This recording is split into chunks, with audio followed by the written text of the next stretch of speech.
Hello, welcome back to my channel. Today is November 7th, which means that it is now officially an entire week since Halloween came and passed, which means that today marks exactly to the day 4 years since a very self-described important person entered my life, wormed their way into my life might be a better descriptor, and has refused to leave ever since. So in order to commemorate such an important occasion, tonight I've got a bit of a unique story to share with you all. So I'm sure as anyone who has ever watched one of my videos knows, I have a fair few interesting friends, unique characters in my life is a way to put it very bluntly.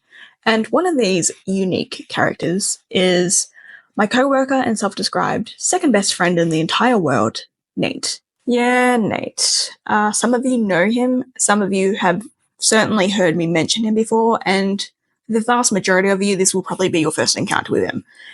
But honestly, whatever your experience level with Nate is completely fine. All you really need to know about him is that he's a real nasty piece of work. But very long story short, if you just want to skip to the good part, today marks 4 years officially to the day that I saved Nate from a cult. And when I say cult, I do mean cult in the wearing white robes, dancing naked under the blood moon, drinking the Kool-Aid kind of cult. And the most annoying part of it all is that Nate wasn't exactly brainwashed by this cult. I mean, it's Nate, the man can barely remember his own birthday, so of course he wasn't brainwashed. Like, he wasn't exactly into the cult, he was just in the cult, which, trust me, makes a world of difference. So you're probably wondering how exactly he ended up in the cult in the first place. Honestly, it was just Nate being Nate, which is to say that he wanted to get rich quick and thought that he'd found a shortcut.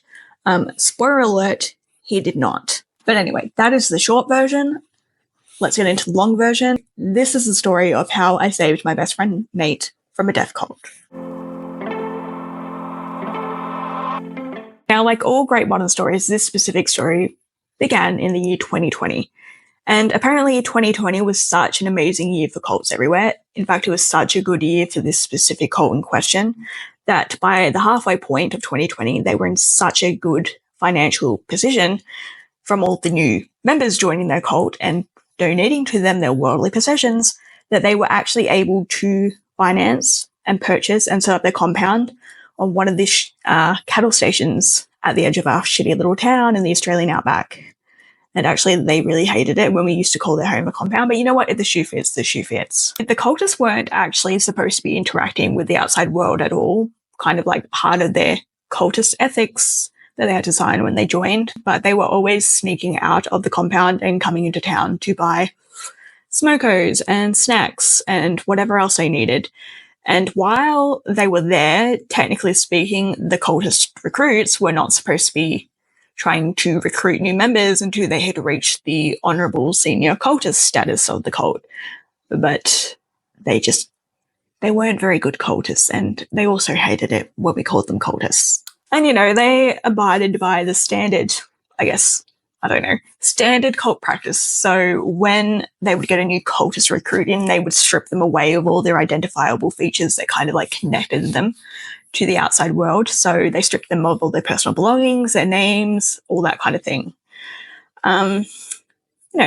Typical cultist shit, I suppose. I don't know. I've never really been part of a cult, so I'm not really up with the lingo. But they would strip them of their name. So you would speak to them and they would refuse to give them their name. But that was just not workable. So the ones that would regularly come into the clinic's cafe, I started to assign them nicknames, just to help distinguish them from one another.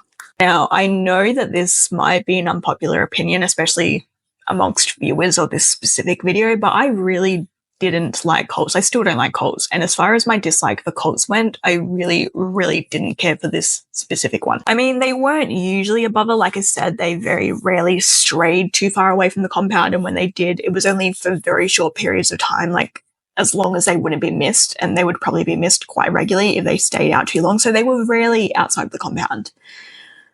And I could respect that. I've always tried to take the approach of respecting other people's privacy and space as long as they allowed me mine. And whatever they were up to out there was certainly no business of mine. So I know that you're probably wondering, If that's the case, then why did I have such strong opinions on this specific cult in question? And honestly, it didn't really have much to do with the cult in general as much as it had to do with this one specific cultist. The one who didn't seem to understand the rules of his own cult. The one who was always trying to get me to follow him back to the compound. The one who was constantly leaving stacks of brochures on the front desk of the clinic. I had taken to calling this specific cultist Capri, courtesy of his tendency to come into the clinic, and he came into the clinic quite often. He would come into the clinic and he would go to the cafe and he would just stand in front of the chocolate stand staring at the chocolate bars for about 10 minutes with a look of... He looked like a confused, lost puppy is the only way that I can really think to describe the look. At least once every single week, Cabri would hunt me down somewhere in the clinic and corner me so that he could give me his recruitment spiel that he always had locked and loaded and ready to go. So he would invite me to once again follow him back to the compound where he promised me that divine transcendence and pancakes awaited me.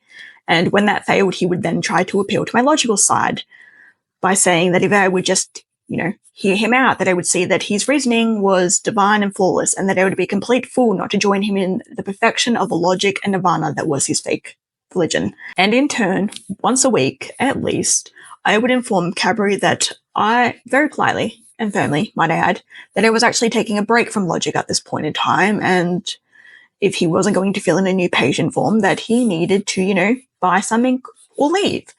And so would conclude for the week our never-ending song and dance of recruitment and avoidance. Flash forward, and it is now Halloween 2020, as in it's October 31st, daytime, Halloween 2020. And our town is just absolutely swarming with cultists. Like, we have never seen the cultists out and so busy and interacting with people in the real world. They are on every single street. They always wore these white shirts, like these button-up white shirts, just white shirts and cotton pants. So they're very easy to identify when they're actually out in public. That's all they wear. So they've come to the cafe in the clinic and they've cleared out the snack section entirely.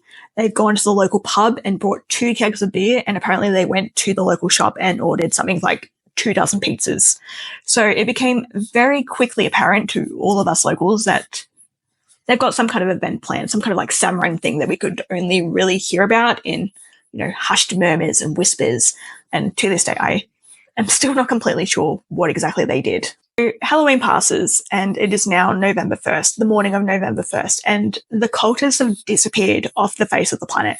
That entire week, we do not see a single cultist anywhere in town. Like, they are gone. No one knows where they've gone. If they're still in the compound, if they're not still at the compound, like if they left, no one knows. We just assume that they're gone, like no one has seen one. That is until the morning of November 7th, of which today is the anniversary, when Cabri comes strutting into the clinic like he owns the place. And I am very surprised to see him because, again, we have not seen a cultist this entire week. So I tell him, wow, I'm surprised you're still alive. And he mistakes that for a compliment and says thank you, and just immediately goes into his usual recruitment scheme. And this specific morning, I was like, you know what? I actually want to hear the pitch. I want to hear what you've got to say because, 1, I am super curious about what happened at Halloween and what's going on there. And 2, when I arrived to the clinic that morning, within minutes of me arriving at work, this really creepy man had arrived and he was standing outside across the street and he was really, really creepy and I wanted him gone. So I told Cabri, you know what? I will listen to your pitch as long as once you're finished, you will go outside and tell him to go away, which he agreed to. So off he went on his little tangent. I'm not going to get too much into the cult's actual belief system. It was something along the lines of human beings exist to fulfill 2 moral imperatives, to increase happiness while decreasing suffering, and that you could determine whether a person was good or bad by how much happiness they increased in their life versus how much suffering they decreased, or vice versa, how much happiness they decreased and how much suffering they increased, something along the lines of that. It was all very convoluted. And then once he was finished, I told Cabri that his belief system was stupid and that he was stupid. And now that he was done, he needed to uphold his end of the bargain and go outside and tell the man to piss off, which he actually started to do. But then I remembered other things. So I was like, actually, no, just hang on a second.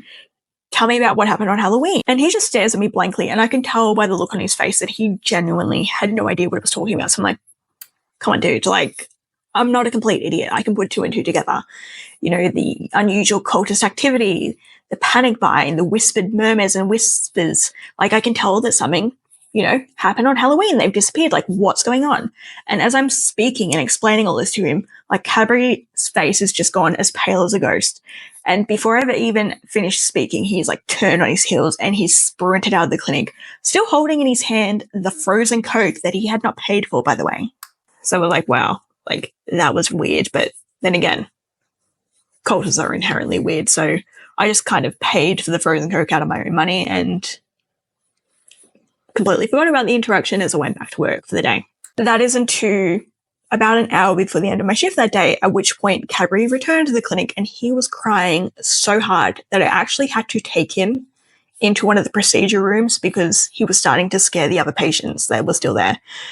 And through all the sobbing, I could almost kind of make out what he was trying to say. What I kind of pieced together from that conversation was that sometime prior to Halloween, Cadbury had been sent on some kind of like vision quest. So he had no idea. He'd been gone for a while and he had no idea what the other cultists had been planning. So after speaking to me earlier that morning and, you know, me being like, I know that something's going on, he returned to the compound and he'd found the place just completely deserted. The beds had all been left unmade. This supposed eternal fire pit had been left alone to burn to smoldering ashes. There was even plates of food that had been left abandoned on the table uneaten and at this point were completely rotten. Like, from what Cadbury could see, like, all the cult's money and their possessions were still perfectly where they had been the last time he'd seen them, but all the people had simply vanished. And Cadbury was not taking this very well, and because I had no idea how to deal with a potential Jonestown situation, I called Bob, who at the time was the police officer assigned to pretty much babysit the clinic. And so he came to the clinic and he picked up Cadbury and gave him a ride to the nearest big hospital in the city, which is hours drive away. To be honest, I have no idea what I expected to happen after that. I figured that, you know, Cadbury would just, I don't know, like go home or something. But of course, life is never that neat and tidy. Well, at least my life isn't that neat and tidy. Now, Bob, R.I.P., he was a really, really good guy. So he stayed at the hospital while Cadbury was getting checked out, and once it was determined that there was nothing wrong with him, at least, you know, physically speaking, he asked Cadbury if he could give him a lift anywhere, and for whatever reason, Cadbury decided that he wanted to come back to our shitty little town. Flash forward another week, and the cult is still missing and presumed dead at this point. But we start finding food wrappers strewn about the clinic, like all over the clinic in really weird places. First, we think really nothing of this because we just assume that the mutated possums that live in our roof have found their way back into the clinic again. Well, we think they're mutated anyway. At the very least, they're inbred to the point of genetic deformity. The alpha possum, a 3-foot-tall son of a bitch that we call Bluey, has a tendency to chew on patients' tires and has been run over on at least 3 separate occasions that I'm personally aware of and have witnessed. Yet he just keeps coming back stronger and dumber than ever. But you know what? This is a completely different story and I'm going off on a tangent, so back to the Cadbury story. So one morning, shortly after we started discovering all the food wrappers strewn all over the place, me and our, at the time, resident pharmacist, Jared, again, R.I.P., were having a discussion in the reception hall when suddenly the door to one of the procedure rooms swings open and out struts Cadbury, and he's wearing nothing but one of the paper patient gowns. And he struts straight up to us and looks us in the eye with a really disgusted look. And he starts ranting about how the hell is anyone supposed to get any sleep around here when we insist on talking so loudly first thing in the morning. At which point he proceeds to walk into the cafe, grab a sausage roll and a drink out of the cabinet. Again, does not pay for it, then walks straight back to the procedure room and slams the door behind him.